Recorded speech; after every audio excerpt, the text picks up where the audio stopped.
Hey guys, what's up? Now this is part number 2 for the revision video of thermodynamic and thermochemistry, which is so much important topic in terms of every exam, even it every exam. लेकिन guys start करने से पहले, my name is Arvind Arora and thank you so much for supporting my channel so much. I have got many subscribers and many views just because of you. So thank you so much for that, for supporting my channel. और इसके लिए मैं आप लोगों को एक खुशखबरी भी दे देता हूँ कि अब मेरे जो केमिस्ट्री के लेक्चर्स हैं वो अनअकैडमी ऐप पे भी अवेलेबल है। आप इस अनअकैडमी ऐप को गूगल प्ले स्टोर से डाउनलोड कर सकते हैं और वहाँ पे भी आप मुझे फॉलो करके मेरे वीडियोस देख सकते हैं guys. So thank you so much for that, for supporting my channel as well as. आप प्लीज, मुझे लगता है ऐसा कि आप मुझे अनअकैडमी प्लेटफॉर्म पे भी उतना ही सपोर्ट करेंगे। सो गाइस शुरू करते हैं थर्मो अकेडमी का बचा हुआ पार्ट। और आप याद रखिएगा कि थर्मो डायनामिक का जो बचा हुआ पार्ट हम लोग करने वाले हैं उसमें सिर्फ और सिर्फ रिवीजन कर रहे हैं, ठीक है। और अगर आप लोगों को डिटेल वीडियोस देखने हैं तो आप प्ले लिस्ट में जाइए, वहां पर थर्मोडायनामिक और थर्मोकेमिस्ट्री के मैंने कंप्लीट वीडियोस बना के रखे हैं, आप उसको देख के आप अपनी प्रैक्टिस कर सकते हैं। यहाँ पर सिर्फ और सिर्फ रिवीजन चल रहा है, ठीक है। So first of all revision part में हम लोग अभी इस वीडियो के अंदर आगे की तरफ प्रोसीड कर रहे हैं और हम लोग क्या पढ़ रहे हैं, heat capacity. Now this is so much important. Now what is heat capacity? Now heat capacity is heat given to the system, ठीक है, to increase the temperature up to 1 degree Celsius और 1 केल्विन। अगर आप चाहते हैं कि उस system का जो चेंज इन टेम्परेचर है, यानी कि टेम्परेचर चेंज हो जाए कितना, 1 डिग्री सेल्सियस से चेंज हो जाए या फिर 1 केल्विन से चेंज हो जाए। इनफैक्ट ये दोनों एक ही बात है, आप लोग ध्यान से इसको देखिए। अगर आप 1 डिग्री सेल्सियस और 1 केल्विन से अगर आप टेम्परेचर चेंज करना चाहते हैं किसी सिस्टम का, तो उसके लिए आप जितनी भी हीट प्रोवाइड करते हैं वो सीधे सीधे किसके इक्वल होगी, हीट कैपेसिटी के। अगर आप इसको मैथमेटिकली लिखना चाहें तो इसका मतलब ये निकलता है, now look at it, heat capacity को सी से लिखते हैं which is equals to heat given to the system to change the temperature. कितना चेंज करना चाहते हैं, 1 डिग्री सेल्सियस और 1 केल्विन। उसको मैथमेटिकली क्यों लिख सकते हैं, क्योंकि चेंज इन टेम्परेचर कितना है, 1, तो डिनोमिनेटर में आप कितना लिखोगे, 1, तो इसका मतलब जो भी आप हीट प्रोवाइड करोगे वो किसके इक्वल होगा, सी के। तो यहाँ पर मैथमेटिकली इसको आप यूं एक्सप्रेस कर सकते हैं, यहाँ से आप हीट को भी इस तरह से एक्सप्रेस कर सकते हैं in terms of heat capacity, that is C into delta T. Now this is again so much important. ये तो हुआ तुम्हारे लिए हीट कैपेसिटी, ठीक है। चलिए अब आगे चलते हैं। हीट कैपेसिटी को हम लोग बहुत तरह से रिप्रेजेंट कर सकते हैं। सबसे पहला है specific heat capacity. Now what is specific heat capacity? अब क्योंकि यहाँ स्पेसिफिक हो गया है सब कुछ, इसका मतलब क्या है, यहाँ पर जो सिस्टम के अंदर सब्सटेंस होगा उसका जो मास होगा वो भी स्पेसिफिक होगा। यानी कि कहने का मतलब क्या है कि if you want to increase the temperature, यानी कि डेल्टा टी की वैल्यू कितनी होनी चाहिए, 1 Kelvin, or we can say 1 degree Celsius. If you want to increase the temperature about 1 Kelvin or 1 degree Celsius for 1 gram substance. Now this is so much important. पिछली बार में क्या था, यहाँ पर मास मेंशनड नहीं था तो उसको हम लोग बोलते थे हीट कैपेसिटी। अभी हम लोग अगर मास, सब्सटेंस का मास भी मेंशन कर दें कि वो कितना होना चाहिए, 1 ग्राम, तो उसके लिए टेम्परेचर में अगर आप चेंज करते हैं 1 Kelvin और 1 डिग्री सेल्सियस, तो उसमें आप जितनी भी हीट देंगे वो सीधे किसके इक्वल हो जाएगी, स्पेसिफिक हीट कैपेसिटी के इक्वल हो जाएगी। तो इसको रिप्रेजेंट कैसे करेंगे, देखिए स्पेसिफिक हीट कैपेसिटी को आप ऐसे लिख सकते हैं, चलेगा, ठीक है, which is equals to the heat given to the system, जिसके अंदर टोटल सब्सटेंस कितना है, 1 ग्राम, तो नीचे आप मास को मेंशन करेंगे, सो साथ में क्या आ गया, m, ठीक है, into temperature, to change the temperature up to how much, this is 1 Kelvin और 1 डिग्री सेल्सियस, ठीक है। तो आप सीधे सीधे स्पेसिफिक हीट को आप कैसे लिख सकते हैं, that is S is equal to Q divided by M into delta T. तो यहाँ से हीट निकालने का सीधा एक फॉर्मूला और आ गया इन terms of specific heat capacity, that is m, यानी कि mass of substance into specific heat capacity of that substance into change in temperature delta T. तो आप हीट को स्पेसिफिक हीट कैपेसिटी के टर्म्स में भी रिप्रेजेंट कर सकते हैं। Now this is again so much important. अब तीसरे पॉइंट पर चलते हैं स्पेसिफिक हीट कैपेसिटी के बाद। हालांकि हमें स्पेसिफिक हीट कैपेसिटी इतनी काम नहीं आती है जितनी हम लोगों को क्या काम आएगा, मोलर हीट कैपेसिटी काम आएगा। तो will talk about molar heat capacity in third, ठीक है। So molar heat capacity, now what is molar heat capacity? Now molar heat capacity के अंदर क्या है, आप लोग यहाँ पर अगेन टेम्परेचर में चेंज कितना चाहते हैं, हम लोग टेम्परेचर में चेंज उतना ही चाहते हैं। If you want to change the temperature about 1 degree Celsius और 1 Kelvin, ठीक है, आप इतना ही चेंज करना चाहते हैं। बट इस बार जो सिस्टम में सब्सटेंस है, उसमें मोल्स गिवन है बजाय मास के। If the mole of the substance is 1, तब आप टेम्परेचर में अगर आप 1 डिग्री सेल्सियस या 1 केल्विन चेंज करना चाहते हैं तो उसमें जितनी आप हीट प्रोवाइड करेंगे वो सीधे किसके इक्वल हो जाएगा, मोलर हीट कैपेसिटी के इक्वल हो जाएगा। ठीक है, तो उसको लिखने का तरीका क्या है, नाउ मोलर हीट कैपेसिटी उसको हम लिखते हैं cm से, बड़े ध्यान से इसको देखिएगा, is all about what, that is heat given to the system where the system has 1 mole substance, यानी कि मोल्स आपको डिफाइन करने पड़ेंगे, and to change the temperature up to 1 Kelvin और 1 डिग्री सेल्सियस, इजंट इट। तो अगर आप n की वैल्यू 1 रखते हैं, डेल्टा t की वैल्यू 1 रखते हैं, तो heat given to the system सीधे किसके इक्वल हो जाएगा, मोलर हीट कैपेसिटी के इक्वल हो जाएगा। इसको मैथमेटिकली हम एक्सप्रेस कर सकते हैं। सो यहाँ से हीट निकालने का एक और नया आपके पास फॉर्मूला आ गया, that is in terms of molar heat capacity, that is n number of moles, isn't it, into cm। Now cm means molar heat capacity into delta T. Now what is delta T? That is change in temperature, isn't it? तो यहाँ से Q का एक heat का निकालने का एक और फॉर्मूला आ गया। अब जरा ध्यान से देखिए, जो मोलर हीट कैपेसिटी होती है यानी कि cm, उसको हम लोग दो तरह से और रिप्रेजेंट कर सकते हैं, which is again so much important. एक तो होता है cp, ठीक है, एक होता है cv। देखिए cp का मतलब होता है molar heat capacity when heat given to the system at constant pressure. ठीक है, cp का मतलब हो गया molar heat capacity, isn't it. मैं लिख देता हूं यहाँ पे, now this is molar heat capacity, ठीक है, at constant pressure, at constant pressure. अगर आप कांस्टेंट प्रेशर पर हीट प्रोवाइड कर रहे हैं, ठीक है, तो उस केस में जो हीट कैपेसिटी निकल के आएगा फॉर 1 मोल सब्सटेंस, इसको हम लोग क्या बोलेंगे, cp। ठीक है, और what is cp, that is molar heat capacity, isn't it, eight constant volume. अगर आप वॉल्यूम को कांस्टेंट रखते हैं, उस टाइम पे जो भी आप हीट प्रोवाइड करते हैं for 1 mole substance to change the temperature up to 1 degree Celsius और 1 Kelvin, that is called cv। This is so much important. अब देखिए cb को और cp को कैसे लिखेंगे, नाउ cp, देखिए cm का फॉर्मूला ऊपर लिखा हुआ है, अगर cm को cp की टर्म्स में लिखना है, मतलब आप चाहते हैं कि जो भी हीट आप दें वो कांस्टेंट प्रेशर पर हो, तो उसको कैसे लिखेंगे, so cp is equals to qp, isn't it. आप जरा ध्यान से इसको देखिए, cm किसके इक्वल था, q, यहाँ से आपको दिखाई दे रहा है, तो मैं अब क्योंकि ये कांस्टेंट प्रेशर पर है तो cm को मैंने कैसे लिख दिया, cp। तो जो भी हीट प्रोवाइड कर रहा है उसको कैसे लिख दिया, qp upon number of moles into delta T. This is so much important again. तो यहाँ से कांस्टेंट हीट, देखिए कांस्टेंट प्रेशर पर जो आप हीट प्रोवाइड कर रहे हैं qp, वो किसके इक्वल आ गया यहाँ से, that is ncp delta T. Now this is again so much important. और आप लोगों को पिछले वीडियो अगर आपने ध्यान से देखें, तो कांस्टेंट प्रेशर पर जब आप हीट प्रोवाइड करते हैं सिस्टम को, तो वो किसके इक्वल होता है, and now this is NCP delta T, ये टी है, ठीक है, यहाँ से मल्टीप्लाई किया और कुछ नहीं किया मैंने। सो यहाँ से QP is equals to NCP delta T, और हम जानते हैं heat given to the system at constant pressure वो किसके इक्वल होता है, डेल्टा H के। Now this is so much important कि change in enthalpy delta H which is equals to heat given to the system at constant pressure QP which is equals to NCP delta T. Now this is so much important. देखिए यहाँ पर ये आपके पास change in enthalpy निकालने का एक और formula आ गया guys. Now this is so much important. मैं यहाँ स्टार लगा देता हूँ, ठीक है, आई थिंक आपको समझ में आया होगा। So delta H is equal to क्या होता है, QP which is equal to NCP delta T. Now this is so much important guys. So यहाँ पर हमने सीपी को डिफाइन कर दिया, अब पैरेलली हम लोग सीबी को भी डिफाइन कर लेते हैं। चलो यहीं पर ही इसी बॉक्स में मैं आपको डिफाइन कर देता हूँ, जरा ध्यान से उसको देखिए, ठीक है। अब सीपी डिफाइन किया ना, what about CV, now CV heat ये है molar heat capacity at constant volume, तो उसको कैसे लिखेंगे, देखिए यहाँ पर cm को कैसे लिखा था, q by n into delta T, तो यहाँ पर q यानी कांस्टेंट वॉल्यूम पर है तो इसको q भी लिखते हैं, ठीक है। Heat given to the system at constant volume divide by number of moles into delta T. Now this is so much important again. तो जरा ध्यान से इसको देखिए, यहाँ से हम लोग qb की वैल्यू निकालते हैं। अब qb इज इक्वल टू क्या होगा, that is equal to ncv delta T.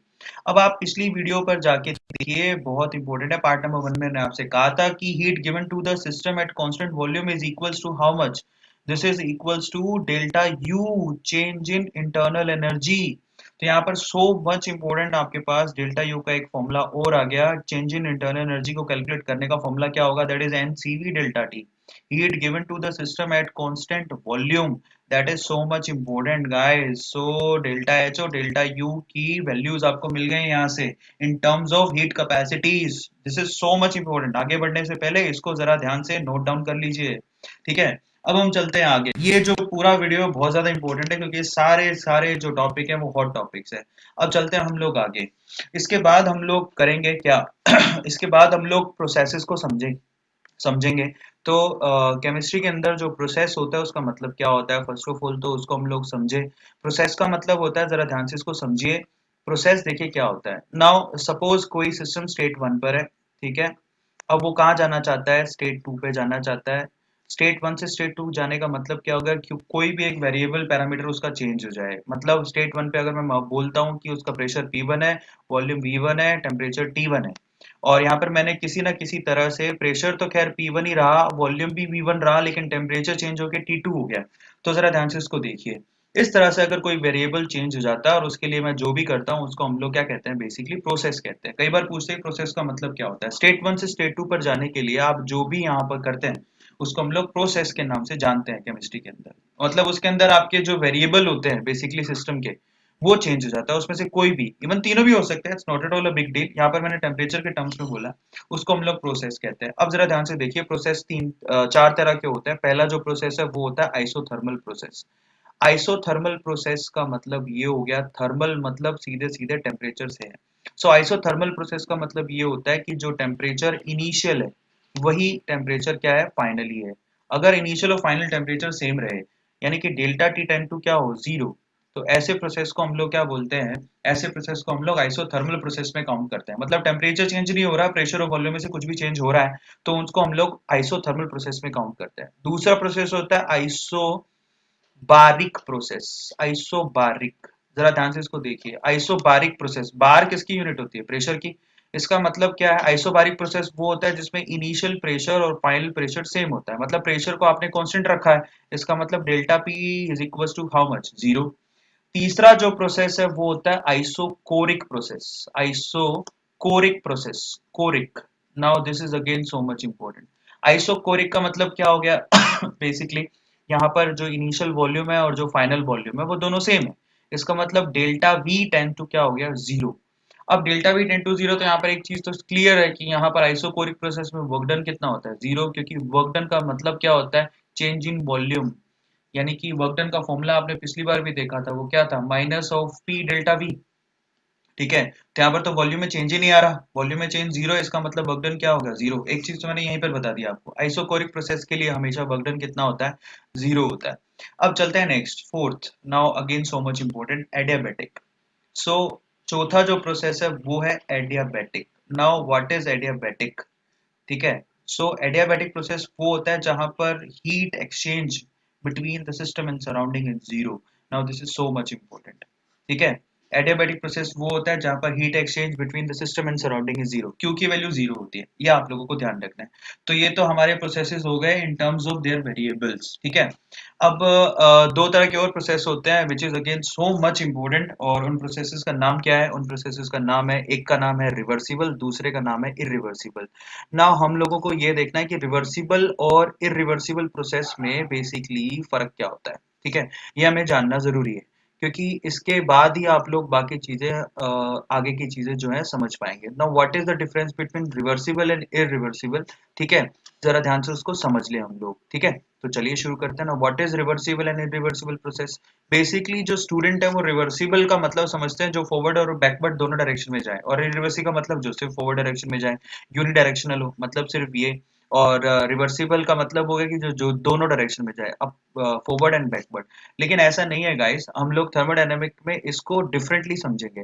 देखिए, रिवर्सिबल का मतलब हो गया ऐसा प्रोसेस जो कि ऑलमोस्ट इन्फिनिटी स्टेप्स पे होता है। पहली बात तो इन्फिनिटी स्टेप का मतलब क्या है, जरा मैं आपको समझाता हूँ, ठीक है। पहला फर्क तो ये हो गया कि इन्फिनिटी मतलब मल्टीपल स्टेप में होता है, जबकि जो इरिवर्सिबल जो प्रोसेस होते हैं वो सिंगल स्टेप में होते हैं। कैसे होते हैं? सिंगल स्टेप में। ये आप लोगों को ध्यान रखना, और this is again so much important कि ये जो प्रोसेस है वो तो सिंगल स्टेप में होते हैं, जबकि ये वाले प्रोसेस मल्टीपल स्टेप में होते हैं, almost we can say infinity steps में होते हैं। ठीक है, पहले फर्क समझ लेते हैं, फिर मैं आपको एक एग्जांपल के थ्रू समझाऊंगा। दूसरा जो फर्क होता है रिवर्सिबल और इरिवर्सिबल में, वो ये होता है कि रिवर्सिबल जो प्रोसेसेस होते हैं उनके अंदर एक्सटर्नल प्रेशर, ये this is so much important, external जो प्रेशर होता है वो नॉट इक्वल्स टू कांस्टेंट, वो कभी भी कांस्टेंट नहीं होता है, एक्सटर्नल प्रेशर कभी भी कांस्टेंट नहीं होता है। एग्जांपल के थ्रू मैं आपको समझाऊंगा, बहुत आसान है। और जबकि यहाँ पर जो एक्सटर्नल प्रेशर है, this is again so much important कि एक्सटर्नल प्रेशर यहाँ पर हमेशा कांस्टेंट होता है। क्या होता है? कांस्टेंट होता है। ये दो फर्क आपको क्लियर होने चाहिए, क्योंकि इसी के बिहाफ पे आप जितने भी न्यूमेरिकल पोर्शन है वो कर पाएंगे। अब इसको समझें कैसे। तो सपोज आप यहाँ पर एग्जांपल ले लेते हैं छोटा सा, कि यहाँ पर हमने क्या किया, एक सिस्टम लिया, और सिस्टम हमारे लिए क्या होता है, पिस्टन लगा हुआ सिलेंडर होता है। अब आप ये सोचिए कि मैं ऐसा कह देता हूँ कि इसका जो वॉल्यूम है वो V1 है, ठीक है, और प्रेशर मान लेते हैं इस टाइम पे P1 है, और एटमॉस्फेरिक जो टेम्परेचर है बेसिकली वो T1 मान लेते हैं आजू बाजू का, ठीक है। अब जरा ध्यान से इसको देखिए, अगर मैं चाहता हूँ कि पिस्टन जो है अपनी फर्स्ट पोजीशन से, जहां पर इसका वॉल्यूम V1 है, ये सेकंड पोजीशन पर आ जाए जहां पर इसका वॉल्यूम V2 है। सो ये फर्स्ट पोजीशन हो गई, फर्स्ट पोजीशन हम चाहते हैं कि ये सेकंड पोजीशन पर आ जाए, तो दो तरीके से आ सकता है। आप इसको रिवर्सिबली भी ला सकते हो, यानी मल्टीपल स्टेप में नीचे ला सकते हो, ठीक है, नीचे ला सकते हो, और आप इसको एक ही स्टेप में ला सकते हो। अब एक स्टेप में लाने के लिए क्या करोगे आप एक स्टेप में लाने के लिए यहाँ पर आप क्या करो, एक आयरन का भारी सा पीस रख दो, एम मास का, जिससे अचानक से क्या होगा, अचानक से ये दबेगा और एकदम से नीचे आ जाएगा, इजंट इट। तो ऐसे प्रोसेस जो सिंगल स्टेप में हो जाते हैं, जिसमें आपने क्या किया, एकदम से अचानक से एम मास का टुकड़ा रख दिया। अगर आपने मास कांस्टेंट है जो कि आपने अचानक से रखा है, तो ऑब्वियसली जो एक्सटर्नल प्रेशर हो गया वो क्या हो गया, कांस्टेंट, ठीक है। वो तो एकदम से रखा और वो हमेशा के लिए कांस्टेंट हो गया। फर्स्ट पोजीशन से सेकंड पोजीशन पर जाते हैं मास का जो वैल्यू होगा वो तो एम ही होगा, इसका मतलब जो एक्सटर्नल प्रेशर आपने अप्लाई किया वो आपने कांस्टेंट अप्लाई करा है, यानी कि एक ही स्टेप में हो गया, ठीक है। ऐसे स्टेप को हम लोग क्या बोलते हैं, इरिवर्सिबल प्रोसेस बोलते हैं, क्योंकि सिंगल स्टेप में हो गया और एक्सटर्नल प्रेशर उसके लिए कांस्टेंट था। अब आप इमेजिन करो, इस चीज को आप यूं भी तो कर सकते हो, जरा सोचिए आप कि आप अगर इसको फर्स्ट पोजीशन से सेकंड पोजीशन पर लाना चाहते हैं, तो इसको लाने का एक और तरीका है, आप क्या इसको मल्टीपल स्टेप में लाओ। मतलब आप एक काम करो, यहाँ पर क्या करो, एक फनल लगाओ, ठीक है, इस तरह से, उसमें मिट्टी भर दो, इस तरह से मिट्टी आपने भर दी। अब मिट्टी को धीरे धीरे नीचे गिरने दो, जैसे ही मिट्टियां इकट्ठी होने लगेगी, धीरे धीरे धीरे मिट्टी मिट्टी बढ़ेगी, मिट्टी का मास बढ़ेगा, ठीक है, सैंड का मास बढ़ेगा। और अगर मास धीरे धीरे बढ़ रहा है, इसका मतलब आप प्रेशर भी तो एक्सटर्नली धीरे धीरे बढ़ा रहे हो, इसका मतलब प्रेशर तो कांस्टेंट नहीं हुआ। तो ऐसे प्रोसेस एक्चुअल में क्या, आप खड़े रहोगे तो ये धीरे धीरे मिट्टी नीचे आ रही है और धीरे धीरे नीचे दब रहा है, आपको ये होता हो रहा है नीचे, लेकिन दिखाई नहीं देगा अगर आप इंस्टेंटली देखोगे तो। लेकिन अगर आप एक दिन बाद आएंगे या कुछ घंटों बाद आएंगे, तो ये अगर मिट्टी पूरी गिर जाती है, तो इसका मतलब ये धीरे धीरे करके क्या होगा, नीचे आ जाएगा, इस पर्टिकुलर पोजीशन पर आ जाएगा। इस तरह के प्रोसेस को हम लोग क्वासी प्रोसेस भी कहते हैं। क्या कहते हैं? क्वासी मतलब रिवर्सिबल, रिवर्सिबल मतलब क्वासी। ये होता हो रहा है लेकिन दिखाई नहीं दे रहा है, तो ऐसे प्रोसेस को हम लोग क्वासी प्रोसेस भी कहते हैं। तो इमेजिन करो, जरा ध्यान से इसको देखो। अब जरा ध्यान से इसको देखो, मतलब क्या निकलता है कि जो रिवर्सिबल प्रोसेस होते हैं वो मल्टीपल स्टेप में होते हैं, मतलब धीरे धीरे करके नीचे आएगा, ठीक है। और रिवर्सिबल का मतलब क्या हो गया कि आप किसी भी स्टेप पर इस फनल को आप बंद कर दो, यहाँ से मिट्टी को ब्लॉक कर दो, आप वापस से ऊपर की तरफ जा सकते हो, आप रुक गए हो, मिट्टी हटाते जाओ, ऊपर चले जाओगे। लेकिन क्या इस स्टेप में आप कभी नीचे जब जा रहे हो तो इंस्टेंटली रुक के ऊपर आ सकते हो क्या? नहीं। तो इसी का मतलब, इसीलिए हम लोग जब एम मास रख देते हैं, एक ही टाइम पे एम मास रख देते हैं, तो ऐसे प्रोसेस को हम लोग इरिवर्सिबल प्रोसेस कहते हैं, क्योंकि हम लोग इंस्टेंटली अब वापस सोच के कभी ऊपर नहीं आ सकते। लेकिन यहाँ पर जैसे आप इसको बंद कर दोगे, ब्लॉक कर दोगे मिट्टी, तो आप उस स्टेप से मिट्टी हटाकर वापस ऊपर भी आ सकते हो। तो ऐसे प्रोसेस को हम लोग रिवर्सिबल प्रोसेस कहते हैं। तो रिवर्सिबल प्रोसेस में रिवर्स में आना पॉसिबल होता है, और ये मल्टीपल स्टेप में होता है, और एक्सटर्नल प्रेशर कांस्टेंट नहीं होता। जबकि इरिवर्सिबल प्रोसेस जो होते हैं बेसिकली सिंगल स्टेप में होते हैं, और वहां पर प्रेशर, जो एक्सटर्नल प्रेशर आपने अप्लाई किया वो कांस्टेंट होता है। ये चीज आपको ध्यान रखनी होती है। तो यहाँ पर टोटल अगर रिवर्सिबल और इरिवर्सिबल प्रोसेस को मिला लें, तो यहाँ पर 4 तरह के प्रोसेस ये हैं और 2 तरह के प्रोसेस ये हो गए, तो टोटल 8 तरह के प्रोसेसेस हो गए। कैसे? आइसोथर्मल प्रोसेस अब 2 तरह का होता है, एक तो होता है रिवर्सिबल और दूसरा होता है इरिवर्सिबल, ठीक है। तो 2 तरह के ये हो गए। इसी तरह से ये भी रिवर्सिबल और इरिवर्सिबल।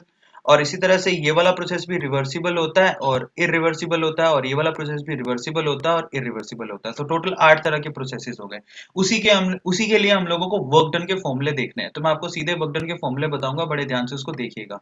तो चलिए मैं आपको वर्क डन के फॉर्मूले बता रहा हूँ, जरा गौर से उसको देखिए। नाउ वर्क डन फॉर, सबसे पहले आइसोथर्मल प्रोसेस की तरफ चलते हैं। आइसोथर्मल प्रोसेस पे हम लोग रिवर्सिबल और इरिवर्सिबल के लिए वर्क डन का फॉर्मूला देखेंगे। ठीक है, सबसे पहले तो इरिवर्सिबल आइसोथर्मल प्रोसेस, अगर आपका जो प्रोसेस है इरिवर्सिबल है तो उसके लिए वर्क डन।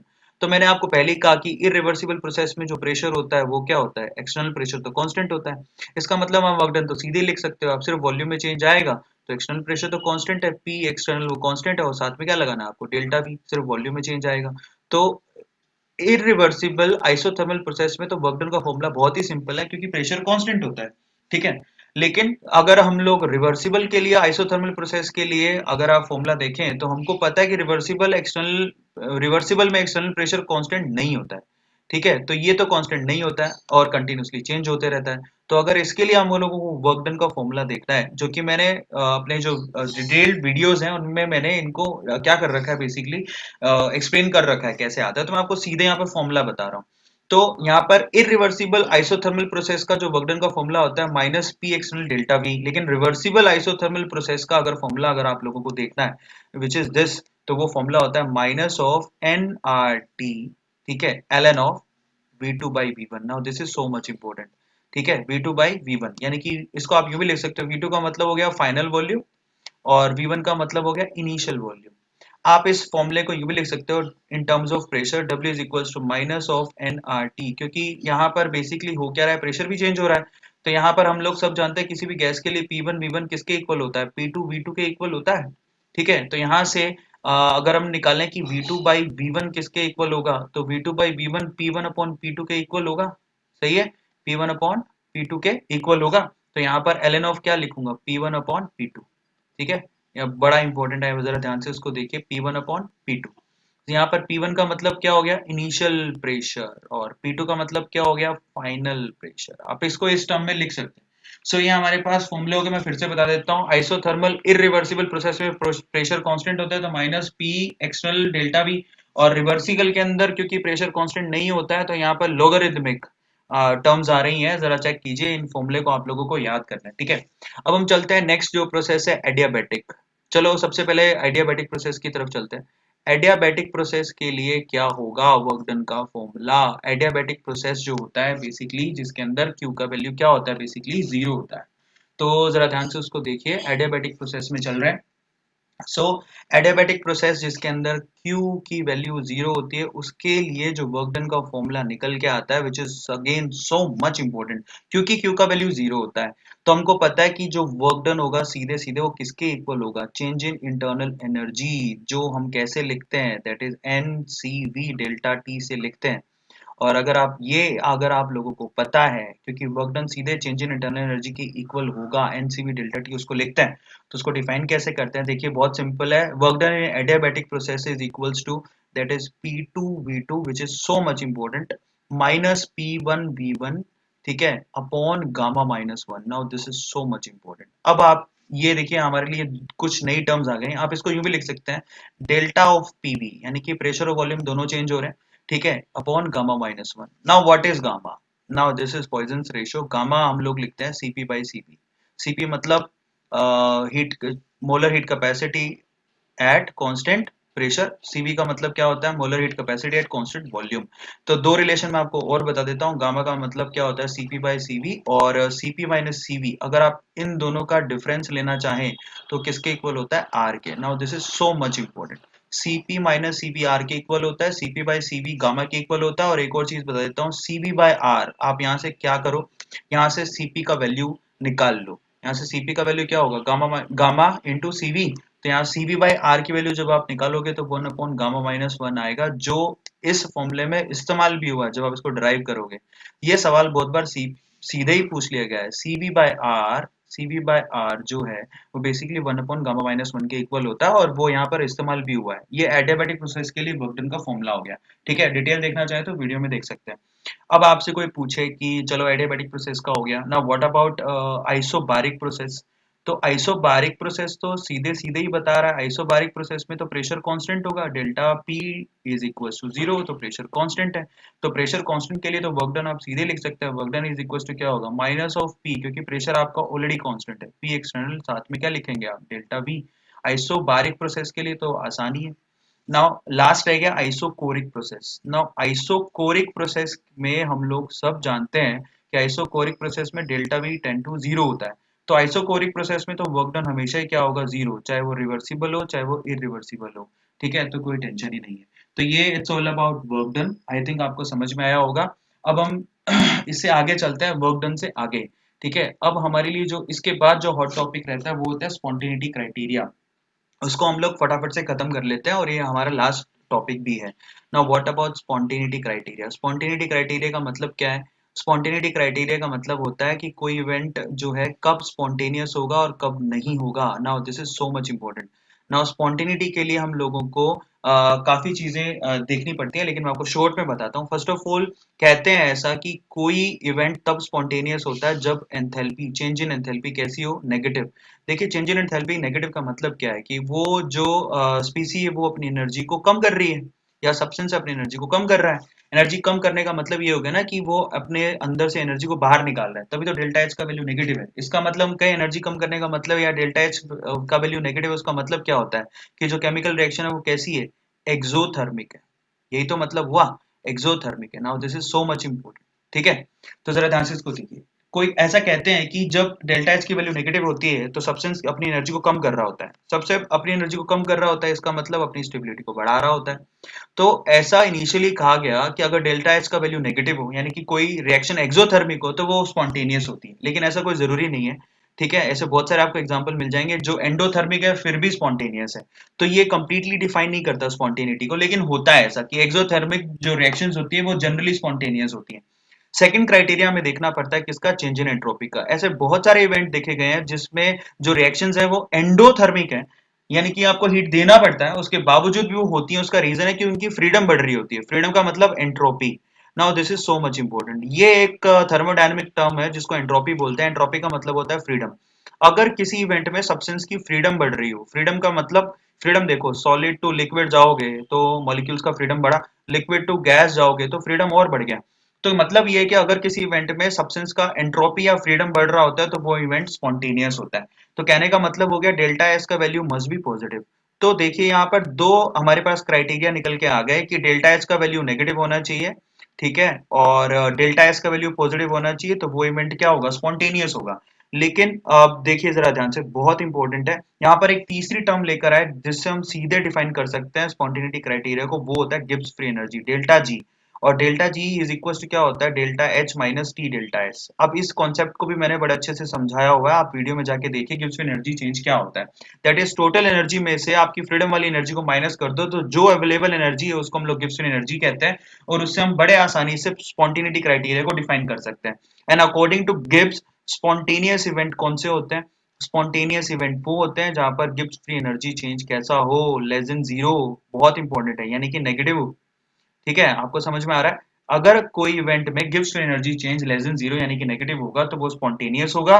और नॉन स्पॉन्टेनियस के लिए क्राइटेरिया इसका जस्ट उल्टा, यानी कि डेल्टा जी का वैल्यू अगर ग्रेटर देन जीरो हो, यानी कि कोई ऐसी रिएक्शन है जहां पर सब्सटेंस में गिव्स टू एनर्जी चेंज जो है वो पॉजिटिव है, ठीक है, तो उसके लिए वो इवेंट जो होगा वो नॉन स्पॉन्टेनियस होगा। सीधा सा क्राइटेरिया उन्होंने दे दिया, यहाँ से आप सीधे सीधे डिफाइन कर सकते हैं। ठीक है, विच इज वेरी इजी। तो स्पॉन्टेनिटी क्राइटेरिया को हम लोग डेल्टा एस और डेल्टा जी से समझ सकते हैं बड़े आसानी से। ठीक है, एक ये तो हुआ ही, बहुत इंपॉर्टेंट है। और यहाँ पर एंट्रोपी को, एंट्रोपी हमारे लिए काफी ज्यादा इंपॉर्टेंट हो जाती है। देखिए, एंट्रोपी डेल्टा एस निकालने का हमारे पास एक जनरलाइज फॉर्मूला है। अगर उस जनरलाइज फॉर्मूले को हम लोग देख ले ध्यान से, तो हम लोग काफी आसानी से, बहुत आसानी से अलग अलग प्रोसेस के लिए एंट्रोपी की कैलकुलेशन कर सकते हैं। अब देखिए वो जनरलाइज फॉर्मूला है क्या। वैसे मैंने उनको वीडियो में डिफाइन कर रखा है, ड्राइव कर रखा है, लेकिन फिर भी मैं आपको सीधे बताता हूँ। Now what is delta S? Delta S का फॉर्मूला होता है generalise, that is N C V L N of T two by T one. Now this is so much important. देखिए ये पहली टर्म हो गई उसकी जो टेम्परेचर के बिहाफ पर है, plus N R L N of V two by V one. देखिए ये जो जनरलाइज फॉर्मूला है, इससे आप हर तरह के प्रोसेस के लिए क्या निकाल सकते हैं, आप हर तरह के प्रोसेस के लिए डेल्टा एस की वैल्यू कैलकुलेट कर सकते हैं। देखिए कैसे, देखिए इसको मगअप कीजिए। फर्स्ट ऑफ ऑल तो ये बहुत आसान है ड्राइव करना, it's not at all a big deal. अगर आप इसको देखना चाहें तो मेरे वीडियोस में देख सकते हैं। फॉर्मूला क्या है डेल्टा एस निकालने का, that is N C V L N of T two by T one, ठीक है, minus N R L N of V two by V one. अब अगर मैं कह दूं आपसे कि फर्स्ट है हमारे पास, सपोज हमारे पास जो फर्स्ट प्रोसेस है आइसोथर्मल, अगर मैं पूछूं आपसे कि रिवर्सिबल आइसोथर्मल प्रोसेस के लिए आप लोगों को एंट्रोपी निकालनी है किसी सिस्टम की, आइसोथर्मल प्रोसेस के लिए आप लोगों को एंट्रोपी कैलकुलेट करना है। तो आइसोथर्मल प्रोसेस में हम जानते हैं कि इनिशियल जो टेम्परेचर होता है वो फाइनल टेम्परेचर के इक्वल होता है, ये हम जानते हैं पहले से ही। तो इनिशियल और फाइनल टेम्परेचर अगर इक्वल होता है तो आप खुद ही सोचिए, तो इक्वल है तो L N of T two by T one, इसकी वैल्यू कितनी हो गई, जीरो। क्यों? क्योंकि T one T two equal है तो एल एन ऑफ वन की वैल्यू जीरो होती है, तो इसकी वैल्यू जीरो हो गई, तो यहाँ से डेल्टा एस का वैल्यू सीधे किसके इक्वल आ गया, तो ये टर्म तो आपकी क्या होगी, बेसिकली ये टर्म तो जीरो हो रही है, ये टर्म तो हमारे लिए क्या हो रही है, जीरो हो रही है। तो पीछे यही टर्म बची। तो आइसोथर्मल, रिवर्सिबल आइसोथर्मल प्रोसेस के लिए सिस्टम की जो एंट्रोपी होती है वो होती है N R L N of V two by V one. This is so much important. ये सीधे सीधे आप एंट्रोपी कैलकुलेशन कर सकते हैं यहाँ पे हर तरह के प्रोसेस के लिए। तो आइसोथर्मल के लिए तो सिस्टम की एंट्रोपी आ गई। अब इसी तरह से आइसोथर्मल के बाद सपोज आपसे पूछा एडियाबैटिक के लिए, तो देखिए एडियाबैटिक के लिए अगर आपको एंट्रोपी की कैलकुलेशन करनी है तो बहुत आसान है। एडियाबैटिक प्रोसेस में डेल्टा एस का वैल्यू हमेशा ही कितना होता है, जीरो होता है। अब ये कैसे आया, देखिए मैं आपको बता देता हूँ कि जो चेंज इन एंट्रोपी है उसका जो फॉर्मूला होता है that is Q by T. Now this is so much important. Q by T का मतलब क्या है, that is heat given to the system, ठीक है, divided by temperature of the system. इसके रेशो को और नीचे रिवर्सिबल भी लगाया जाता है। इस फॉर्मूले को भी आपको मगअप करना है, ये एंट्रोपी का जनरलाइज फॉर्मूला है। तो हमको पहले से ही पता है कि एडियाबैटिक प्रोसेस के लिए Q की वैल्यू क्या होती है, जीरो। तो इसका मतलब डेल्टा एस की वैल्यू भी क्या होगी, जीरो। तो हर एडियाबैटिक प्रोसेस के लिए एंट्रोपी में चेंज जीरो होता है। तीसरा, सपोज आपसे पूछा कि आइसो कोरिक प्रोसेस के लिए बताइए कि आपके पास आइसोकोरिक प्रोसेस के लिए डेल्टा एस का वैल्यू क्या होगा। अब आप खुद ही सोचिए, आइसोकोरिक प्रोसेस में वॉल्यूम दोनों इक्वल होते हैं, V1 और V2 इक्वल होता है। अगर वॉल्यूम इक्वल है तो ln of V1 upon V2 की वैल्यू क्या हो गई, जीरो। इसका मतलब जो आपका सेकंड टर्म है वो क्या हो गया, जो आपका सेकंड टर्म है वो तो जीरो हो गया। तो इसका मतलब आप डेल्टा एस को क्या लिख सकते हैं, दैट इज n साथ में CV ln of T2 by T1। Now this is so much important, ठीक है।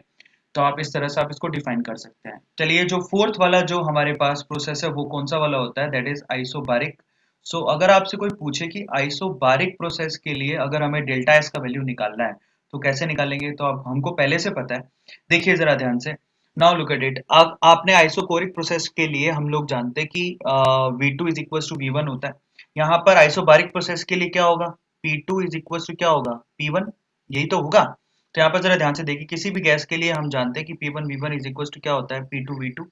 तो जरा ध्यान से इसको देखिए, इसका मतलब ये निकलता है कि V2 बाई V1 की जगह हम लोग क्या लिख सकते हैं, P1 अपॉन P2 लिख सकते हैं। तो आप जरा ध्यान से इसको देखिए, ये लास्ट वाले में अगर आप यहाँ पर P1 अपॉन P2 लिखते हैं V2 बाई V1 की जगह पे, और हम जानते हैं कि P1 P2 के इक्वल है, तो ये लास्ट वाला जो पोर्शन हो गया वो जीरो हो गया। तो इस केस में आइसोबारिक प्रोसेस के लिए आप डेल्टा एस का वैल्यू कैसे लिखेंगे, that is very simple again, that is n, last वाला पोर्शन तो जीरो हो गया। अब CV की जगह CP लिखेंगे, क्योंकि आइसोबारिक प्रोसेस है तो प्रेशर तो कांस्टेंट है, तो CV नहीं लिखेंगे, उस टाइम पे CP लिखेंगे। Now this is again so much important, NCP ln of T2 by T1। तो ये आपके पास सीधे सीधे डेल्टा एस के बहुत सारे फॉर्मूले आ गए, और आप ये सारे के सारे फॉर्मूले जो है वो किससे ड्राइव कर सकते हैं, आप ये सिंपल जनरलाइज फॉर्म से ड्राइव कर सकते हैं। Now this is so much simple. और आप ये फॉर्म कैसे लेकर आए हैं, बहुत आसान है। देखिए डेल्टा एस की वैल्यू होती है किसके इक्वल, Q बाय T, और बेसिकली और जो Q का वैल्यू होता है बेसिकली वो किसके इक्वल होता है, दैट इज डेल्टा U, ठीक है, प्लस P डेल V, यही तो होता है। तो आप ये वैल्यू रख के आप वो जो जनरलाइज फॉर्मूला है उसको बड़े आसानी से निकाल सकते हैं, ठीक है। डेल्टा U किसके इक्वल होता है, that is NCV delta T। अब ये सारी चीजें आप रख दीजिए और आपके पास वो जनरलाइज फॉर्म आ जाएगी। देखिए बड़ा आसान है, आप फोकस करें तो आप बड़े आसानी से निकाल सकते हैं। डिटेल वीडियो मैंने डाल रखी है, उसमें आप जाके देख सकते हैं, ठीक है। अब हमारे पास बिल्कुल एंडिंग पॉइंट पर हम लोग, इसमें थोड़ी सी चीजें और रह गई हैं, तो चलो उसको भी हम लोग क्या कर लेते हैं, बेसिकली रिवाइज कर लेते हैं। तो वो क्या क्या है, जरा ध्यान से उसको देखिए। लास्ट जो चीज हमारे पास बच रही है वो हमारे पास ये है कि सेकंड लॉ और थर्ड लॉ ऑफ थर्मोडायनेमिक्स फिर होता क्या है। तो देखिए सेकंड लॉ ऑफ थर्मोडायनेमिक्स हमें ये कह रहा है, सेकंड लॉ ऑफ थर्मोडायनेमिक्स हमें ये कह रहा है बेसिकली कि यहाँ पर जो यूनिवर्स का एंट्रोपी है वो कंटिन्यूसली बढ़े जा रहा है। डेल्टा एस ऑफ यूनिवर्स, हाँ delta S of universe is continuously increasing. ठीक है, वो कैसे, क्यों? क्योंकि इस यूनिवर्स में जितने भी इवेंट होते हैं वो स्पॉन्टेनियस होते हैं। ठीक है, और स्पॉन्टेनियस इवेंट के लिए डेल्टा एस का वैल्यू हमेशा क्या होता है, पॉजिटिव, यानी कि ग्रेटर देन जीरो। तो जितने भी इवेंट यूनिवर्स में कंटिन्यूसली हो रहे हैं, वो जो भी स्पॉन्टेनियस इवेंट है उसकी वजह से यूनिवर्स का एंट्रोपी कंटिन्यूसली बढ़ते जा रहा है। इसी को हम लोग सेकंड लॉ ऑफ थर्मोडायनेमिक भी कहते हैं। ठीक है, तो उसको हम कैसे डिफाइन कर सकते हैं, the entropy of universe is increasing continuously, that is second law of thermodynamic. अब आपसे पूछा जाता है कि थर्ड लॉ ऑफ थर्मोडायनेमिक क्या है, तो थर्ड लॉ ऑफ थर्मोडायनेमिक के लिए मैं आपको बता देता हूँ, विच इज वेरी इजी। ठीक है, थर्ड लॉ ऑफ थर्मोडायनेमिक्स हमें ये कहता है at absolute zero temperature. Absolute zero temperature का मतलब क्या हो गया, zero kelvin. At absolute zero temperature the entropy of any substance is always equals to zero. देखिए एब्सोल्यूट जीरो का मतलब हो गया जीरो केल्विन, जीरो केल्विन का मतलब हो गया -273 डिग्री सेल्सियस, जो कि बहुत ही कम है। उस केस में क्या होगा, हर चीज क्रिस्टलाइन फॉर्म में मिलेगी, हर चीज डिसिप्लिन फॉर्म में मिलेगी, पॉसिबल ही नहीं है कि उसके अंदर कुछ रैंडमनेस हो। तो इसके लिए एंट्रोपी या change of entropy at absolute zero kelvin temperature, ठीक है, या एब्सोल्यूट जीरो टेम्परेचर, उसके लिए डेल्टा एस का वैल्यू या एस का वैल्यू हमेशा क्या होगा, जीरो। इसी को हम लोग थर्ड लॉ ऑफ थर्मोडायनेमिक कहते हैं। ठीक है, last but not the least इसके अंदर जो इंपॉर्टेंट है वो ये है, दैट इज हम लोग जानते हैं Gibbs free energy change, delta G का वैल्यू किसके इक्वल होता है, ये हमने इक्विलिब्रियम में भी पढ़ा हुआ है। Delta G is equal to delta G naught plus क्या लिखते हैं साथ में, याद करो, R T L N of Q, ये आपको पता होगा। और इक्विलिब्रियम पे हम लोग ये लिखते हैं एट इक्विलिब्रियम, इक्विलिब्रियम कंडीशन पर डेल्टा जी का वैल्यू क्या होता है, जीरो, क्योंकि इक्विलिब्रियम पर गिब्स फ्री एनर्जी में कोई चेंज नहीं आता। और क्यू की वैल्यू किसके इक्वल होती है, के होती है कि नहीं होती है, आप लोगों को याद होगा। ठीक है, क्यू की वैल्यू के इक्वल होती है। तो यहाँ पर क्या निकल के आया कि अगर मैं डेल्टा जी की वैल्यू जीरो लिख दूं तो डेल्टा जी नॉट किसके इक्वल हुआ, that is minus of R T L N of K, यही तो होता है। तो यहां से आप लोग स्पॉन्टेनिटी क्राइटेरिया को एक बार फिर से डिफाइन कर सकते हो। अगर इवेंट स्पॉन्टेनियस है, नाउ थिंक ऑफ इट, अगर इवेंट स्पॉन्टेनियस है, इसका मतलब क्या हो गया, स्पॉन्टेनियस इवेंट के लिए गिब्स फ्री एनर्जी चेंज कैसा होना चाहिए, less than zero, less than zero होना चाहिए। तो आप खुद ही सोचिए कि ये Gibbs free energy change less than zero कब होगा, जब के की वैल्यू क्या हो, ग्रेटर देन वन। बहुत सिंपल है, के की वैल्यू ग्रेटर देन वन होगा तभी लेस देन जीरो होगा। ग्रेटर देन वन पे एल एन ऑफ के पॉजिटिव होता है तो यहाँ से नेगेटिव आएगा। और नॉन स्पॉन्टेनियस इवेंट अगर आप चाहते हो कि इवेंट नॉन स्पॉन्टेनियस हो तो गिब्स फ्री एनर्जी चेंज क्या होता है, ग्रेटर देन जीरो। उस केस में के की वैल्यू क्या होनी चाहिए, less than one. This is so much important, के की वैल्यू लेस देन वन रख दोगे तो एल एन ऑफ के की वैल्यू क्या होगी, बेसिकली नेगेटिव में आ जाएगी, और नेगेटिव नेगेटिव इसको क्या हो जाएगा, पॉजिटिव। तो जरा ध्यान से इसको देखिए, ये बड़ा इंपॉर्टेंट फॉर्मूला है जो मैं यहाँ पर लिखा हूँ। तो ये बहुत इंपॉर्टेंट है, यहाँ से स्पॉन्टेनिटी क्राइटेरिया निकाल सकते हो। लास्ट, इस चैप्टर का जो लास्ट आपके पास रिलेशन या फॉर्मूला है वो है relation between temperature and which is which is temperature and equilibrium constant। ये जो रिलेशन है आप इक्विलिब्रियम में भी पढ़े हो, तो जरा ध्यान से इसको देखो, इसका टी और के में क्या रिलेशन होता है, that is very simple, that is L N of K two by K one. अगर मैं किसी रिएक्शन के लिए बोलूं कि उसका टी वन टेम्परेचर पर इक्विलिब्रियम कांस्टेंट है के वन और टी टू टेम्परेचर पर इक्विलिब्रियम कांस्टेंट है के टू, ठीक है, तो उस उन दोनों के बीच में रिलेशन क्या है, तो वो रिलेशन ये है, that is L N of K two by K one is equals to delta h by r। now this is again so much important, delta h by r, ठीक है, bracket 1 upon t1 minus 1 upon t2। ये last formula है इस पूरे chapter का। Again this is so much important, जो आपको relation देता है किस किस के बीच में, के एंड टी। और आप लोगों को हमेशा याद रखना है कि जब आप टेम्परेचर इंक्रीज करते हैं तो के की वैल्यू भी साथ में इंक्रीज होती है। तो ये सारे के सारे फॉर्मूले आपको काम देंगे गाइस, आई होप आपको समझ में आया होगा और आपके लिए जो सारे फॉर्मूले रिवाइज हो गए होंगे। थोड़ा थोड़ा ये थोड़ा जो चैप्टर है वो काफी कॉम्प्लिकेटेड से फॉर्मूले रखता है अपने अंदर। तो आप प्लीज आप इस वीडियो को बार बार देखिए जिससे आपको और ज्यादा समझ में आए, और ये फॉर्मूले अगर आपको याद हो जाएं तो मैं ये डेफिनेटली कह सकता हूँ कि आप बड़े आसानी से जेई मेंस तो क्रैक कर ही लेंगे। तो प्लीज अगर आपको ये वीडियो अच्छा लगा हो तो मेरे चैनल को सब्सक्राइब कीजिए और हिट बटन को क्लिक कीजिए। Thank you so much guys, thank you, thanks a lot for support.